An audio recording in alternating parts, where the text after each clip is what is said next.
de hierro de Robert Mitchell. Esta teoría, formulada por el sociólogo a principios del siglo XX, sostiene que en toda organización, por más democrática que sea en sus inicios, inevitablemente se desarrollan estructuras oligárquicas donde el poder se concentra en manos de unos pocos. Mitchell argumentaba que factores como la necesidad de liderazgo, la especialización técnica y la pasividad de las masas facilitaban que las élites se perpetuaran en el poder, incluso en sistemas que proclamaban igualdad y participación. Con esta película podemos ver cómo la ley de hierro de Mitchell no solo aplica a partidos políticos o gobiernos reales, sino que también está presente en obras de ficción que reflejan realidades muy parecidas a las de nosotros. La película nos muestra un conjunto de varios distritos llamado Panem, un régimen autoritario y cruel guiado por el Capitolio. Estos han sido castigados debido a su rebelión contra el Capitolio durante una guerra civil conocido como los Días Oscuros. A causa de esto se firma un tratado llamado el Tratado de la Traición, en el cual se enviará un niño y una niña de cada distrito a quienes se les nombrarán tributos para pelear a muerte disfrazándolo de clemencia, pero con el propósito de recordar a todos quién tenía el poder. Gaetano Mosca nos muestra una distinción entre la clase gobernante y la clase gobernada, afirmando que siempre hay una minoría que domina a la mayoría. Coriolanus Snow se entera que acaba de perder a su padre y junto con su prima Tigris tratan de mantener lo poco que les queda. En esta sociedad lo único que queda es fingir seguridad y estabilidad económica.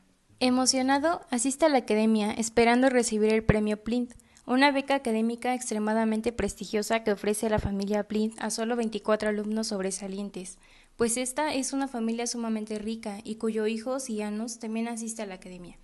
Snow, aunque con carencias, muestra ser un estudiante con un futuro prometedor, aunque la realidad que viva sea diferente y tenga que aparentar cosas que no tiene.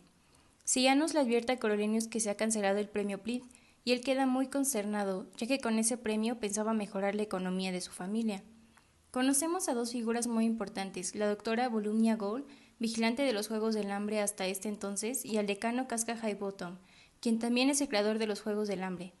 Les explica que se acerca la siguiente 10ª cosecha, donde se elegirán a los dos tributos, hombre y mujer de cada distrito, para pelear a muerte en la arena del Capitolio, incluyendo un cambio en donde se les asigna una última tarea para conseguir el tan deseoso premio, pues los ciudadanos han dejado de tener interés en los juegos y no los miran.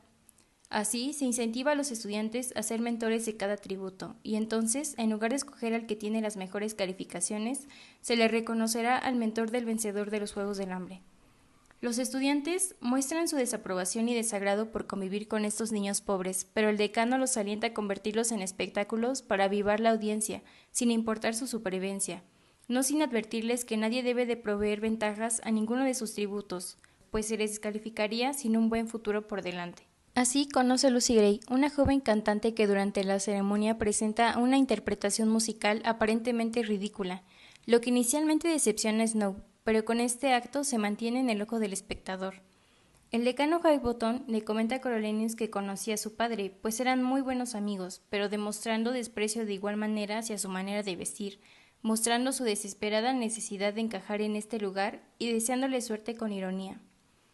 Snow ansioso le cuenta a Tigris su preocupación hacia Lucy Gray, haciéndola menos por su apariencia física y nutricional, complementando con sus deseos de ganarse la audiencia usando el talento de cantar de la chica. Pero ésta le explica que no cantará para él a menos que se gane su confianza, y para eso él debe tratarla con decencia y consideración, así ella confiará en él, pensando que al menos una persona en el Capitolio se preocupa por ella, y en el proceso tal vez encontrando similitudes entre ambos. Así, Coriolanus va a conocer a su tributo, tomando métodos que lo ponen en peligro.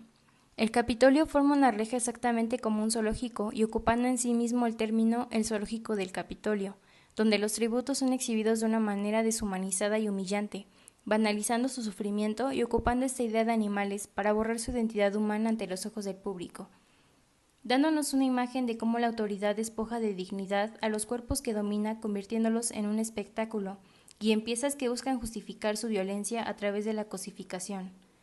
Esto refleja cómo los sistemas opresores necesitan reducir a sus víctimas en algo menos que humanos para poder explotarlos sin culpa. De una u otra manera, Snow acaba aquí metido y aprovecha la oportunidad para presentar a Lucy Gray ante las cámaras.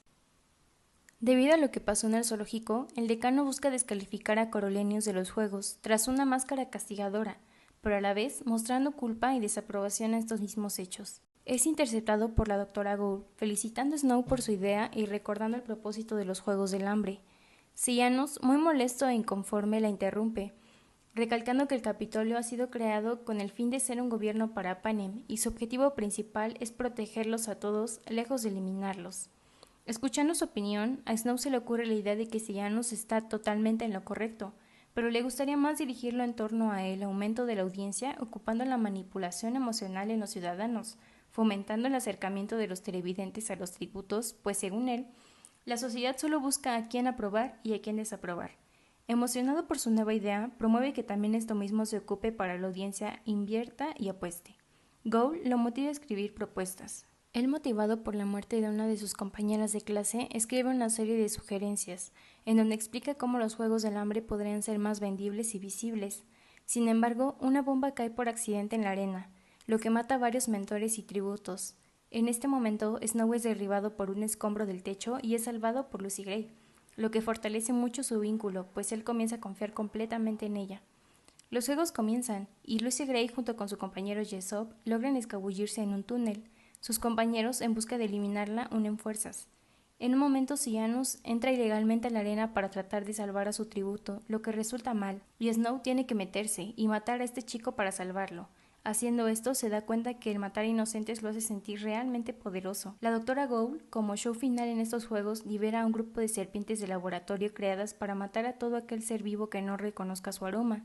Anterior a esto, Coriolanus ya había colocado un pañuelo con el aroma de Lucy Gray para que no la atacaran. Lucy logra ser la única sobreviviente gracias a esto, y así es declarada ganadora de los Juegos del Hambre. Sin embargo, el decano Highbottom descubre esta trampa de Coriolanus tras la victoria de Lucy Gray, y lo destierra como pacificador sin ningún tipo de derecho al premio.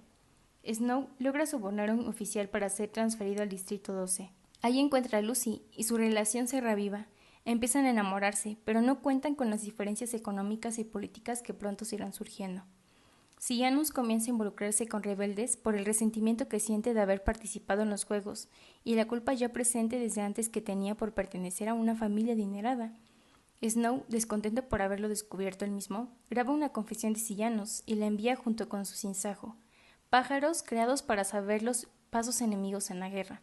Todo esto se lo envía a la doctora Gould, y este es ejecutado enseguida, enfrente de toda la población y de Lucy Gray, lo que la lleva a desconfiar de Snow de alguna manera. Debido a las sospechas que se levantan de todos, Snow y Lucy escapan al bosque.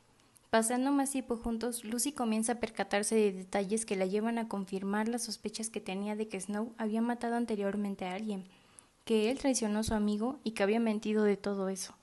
Lucy, traicionada, desaparece misteriosamente dejando atrás a Snow. Cuando éste se da cuenta, corre desconcertado a buscarla, pero comienza a tener visiones que la misma película no explica si son real o mentira. Snow vuelve al Capitolio, debido a la doctora Gould por agradecimiento de delatar a los rebeldes, aunque éste vuelve más hostil y enfocado en sus propósitos iniciales de volverse presidente de Panem. Los papás de Seamus, ignorantes de quién delató a su hijo, pagan la educación de Coriolanus. Por última escena, nos dan una plática que tiene el decano Highbottom con Snow, confesándole que la idea de los Juegos del Hambre era inicialmente suya, pero con el tiempo fue manipulada por el padre de Snow. Esto hizo que Highbottom se sienta totalmente culpable por la muerte de cientos y que ahora no pueda ser detenido. Pareto nos habla del ciclo de las élites, donde una élite es reemplazada por otra, pero el poder siempre permanece concentrado. Encontramos en esta película mucha relación con la teoría de la oligarquía de Robert Mitchell. El Capitolio es un ejemplo de una institución que inicialmente se muestra democrática y organizada, pero al final es también controlada por una élite que pasa a tomar decisiones por parte de todos, pero sin descuidar sus intereses propios.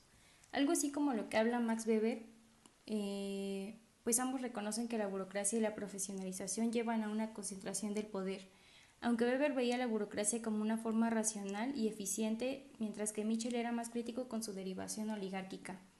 El personaje de Coriolanus Snow en su evolución hacia el liderazgo refleja precisamente los mecanismos señalados por Mitchell, el ascenso de líderes carismáticos que utilizan las instituciones para reformar su poder personal.